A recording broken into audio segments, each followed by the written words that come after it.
na yan. So, subukan po natin timbangin kung gaano kabigat ito yung ipapakain natin sila ngayon.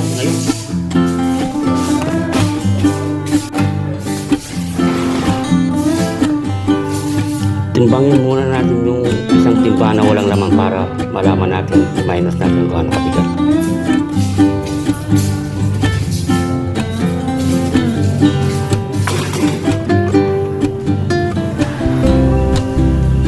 Mga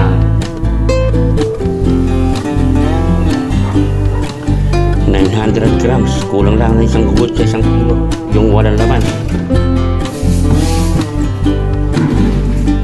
Ngayon, timbangin na natin yung ginalo natin pagkain nila para sa hapon.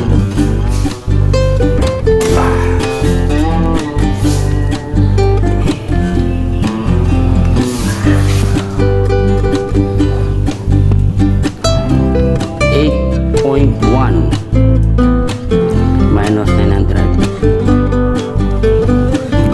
8.1 bali minus 1 kilo kamo. 7 kilos po yung laman.